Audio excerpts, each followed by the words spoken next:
Hi, it's Jay from Iridescent Tarot back with some more sparkle for you. So today I am wearing this ethereal lacquer ethereal spirit, which is just like this pale pastel lilac-y lavender color that you can barely see with like a greeny white shimmer. Sometimes when I paint my nails and it's like super metallic like this, my husband says they look like spray paint. And I don't disagree with him. I'm not loving this one today. And I don't have any perfume on because I'm sick. So apologies ahead of time. So my long way home oracle just made its long way to me. And I wanted to do a very quick flip through and comparison with When Olga Speaks. So these are two oracles made by Sasha Lopez. Her website is Numa Collective, and these are two oracles that she has recently created.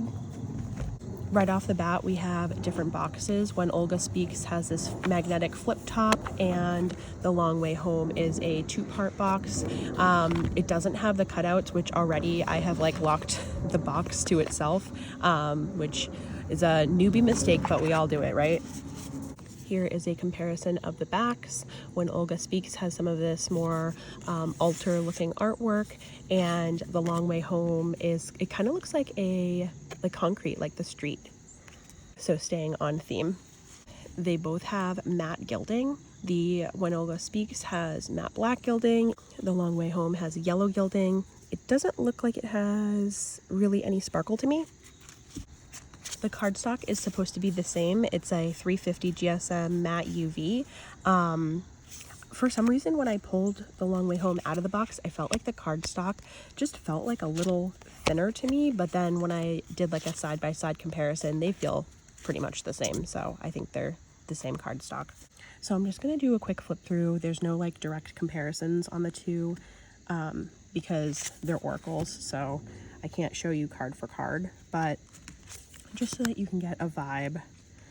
Typically, the keywords on When Olga Speaks are like one or two words, and the sentiments on The Long Way Home are usually more wordy.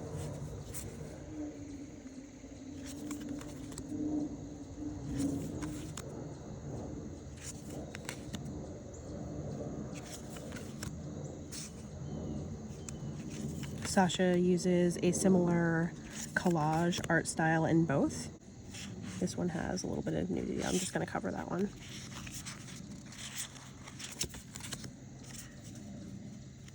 So the artwork in The Long Way Home might be like a little bit more blocky, whereas she cuts out figures a little bit more customized.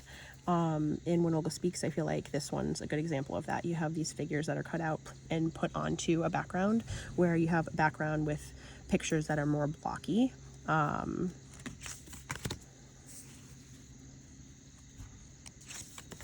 This style to me is a little bit more reminiscent of the Rose Bay type artwork.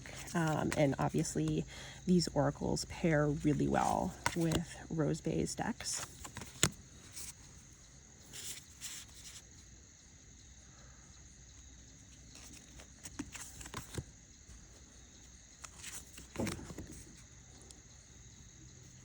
I've seen a lot of people mention using When Olga Speaks for ancestor work, and I agree. It's not something that I do a lot of, but I enjoy having this deck in my collection for that reason. I've done just a little bit of it since having it, and I've enjoyed it.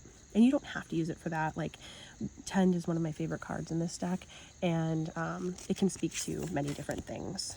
Here's like the Elder card that kind of lends itself to that theming.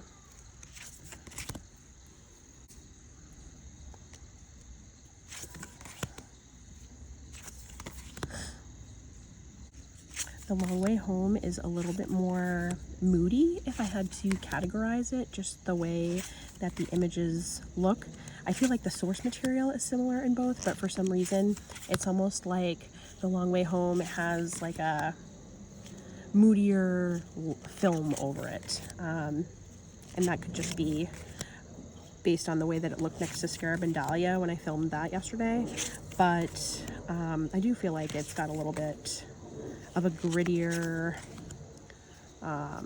more melancholy feel. It has tinges of that Blue Bones vibe of the melancholy, but it is a little bit less starkly heartbreaking. Like, you do have some heavier cards, but there are also some that are a little bit more positive. And apparently there are 2 more cards in When Olga Speaks. So I'm just going to do a very quick shuffle. Lovely. Nice riffle and bridge. It's got the UV matte, dry matte swish that I like.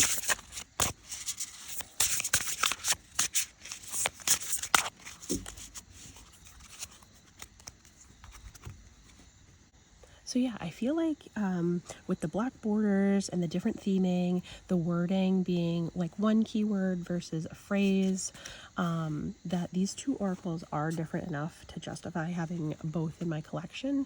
And I'm excited to see kind of where they take me, hopefully in different directions when using them. And we'll, if anybody's interested, report back on their uses.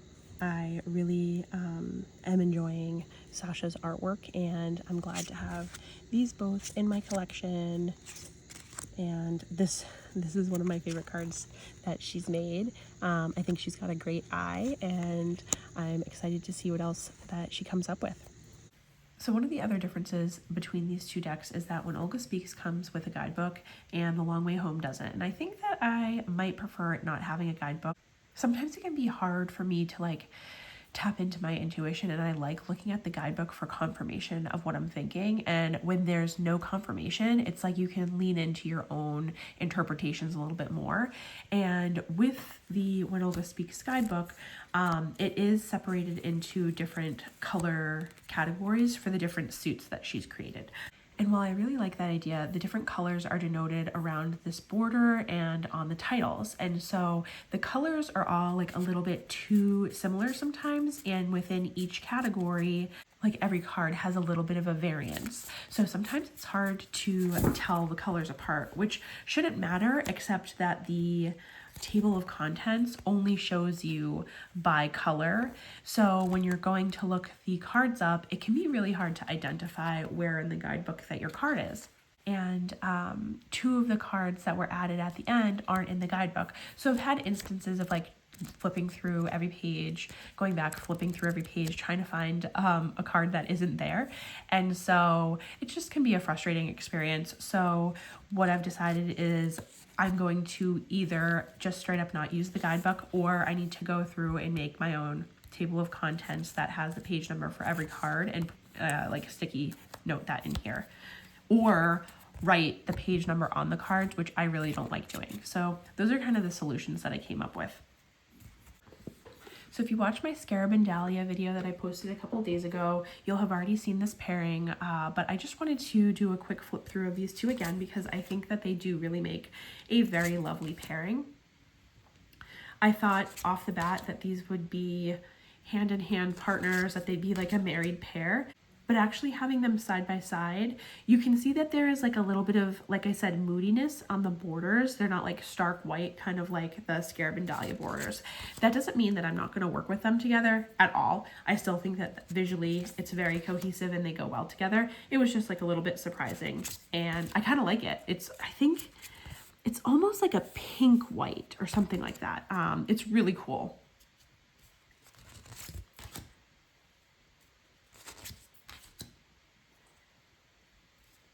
Yeah, I think that these really complement each other and will work nicely in a spread. Because I mentioned Rose Bay's artwork, I can't not show you a little bit of pairing up of these 2. I know that the Sistene tarot is like nearly impossible to get, but I did anticipate that I would be working with these 2 for my own personal working, so I did want to show this pairing in case there's anybody who does have both of these or is considering them.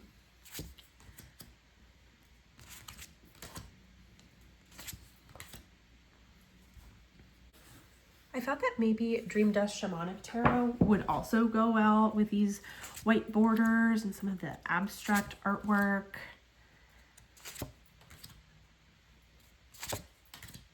I love this. I think that's really, really cool in person. The colors really bounce off of each other. Like, as you look at this card and see let death be the soil, you have the red, like the overwhelming red color. And while you pull this justice card, you might not have focused entirely on the red. You might have like really saw this gray stripe, but because they play off of each other, it focuses you in on the red of this card.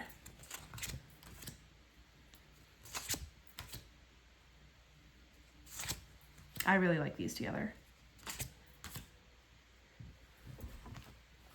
And while we're here, I figure I'd throw in a couple pairs for when Olga speaks. So here is the Lacrimosa Tarot. I like that. They're both facing the same direction. The Hard Choice and the Hermit. Maybe it's difficult for you to go in within.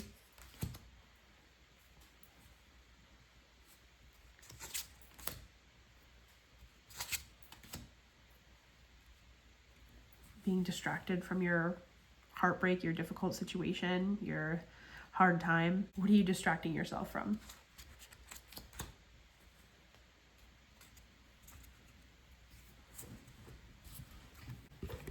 Daydreaming in situ is one of my daily drivers. I read with her all the time. And I thought that these would match up nicely as well.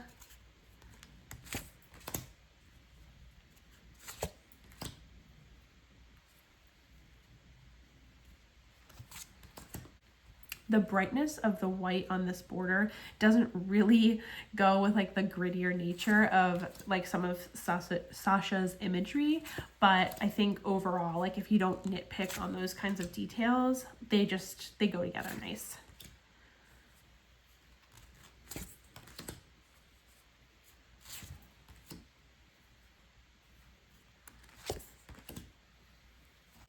I just had to see if Prairie Majesty would go well. I would probably pull a Prairie Majesty card as the question and see what kind of answer when Olga Speaks would give me.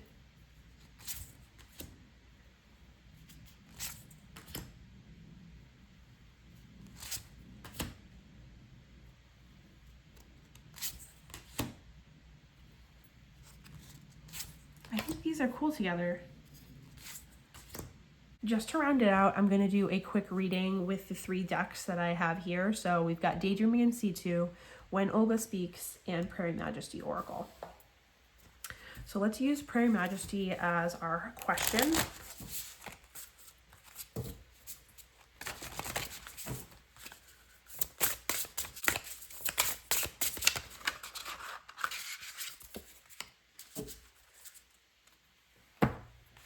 What would help me feel safe in opening up? And it's a mallard duck, and the word is dabble.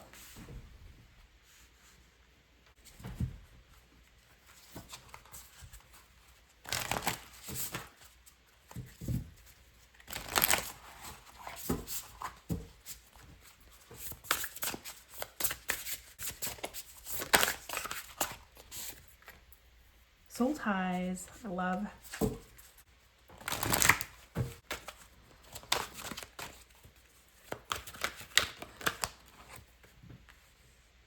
So what would help me feel safe in opening up?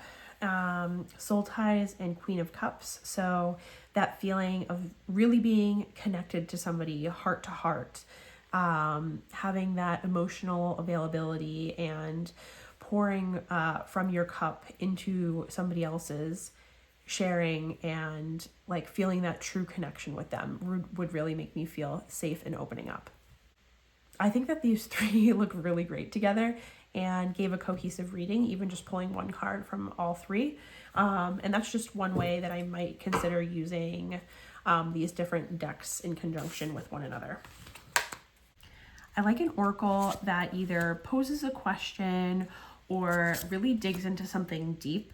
And I feel like the sentiments on these decks really allow you to dig into something that is underneath the surface. And can make you go, huh, and think about things in a new way. Like, one of the reasons why I love Narrative Alchemy Tarot is because the vocabulary that Chrissy uses is really expansive, and I feel the same about the phrasing that Sasha has used in these decks, where we're talking about things in a different way. Ambiguous grief, like that's not a phrase that you hear every day. Conversations with the past, that really like opens up your mind, and I enjoy the direction that the wording in her phrases lead me.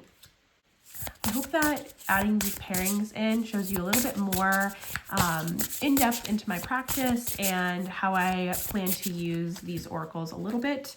Obviously, as time goes on, I will find more and more ways to incorporate them in, but these are just like my first thoughts on what I will pair them with, how I might use them, and like I said, I'm just really happy to have both of these in my collection. I think that they serve different purposes, but I need to work with them more to really dig into that, and I'm super excited to do so. All right, I will talk to you later. Signing out.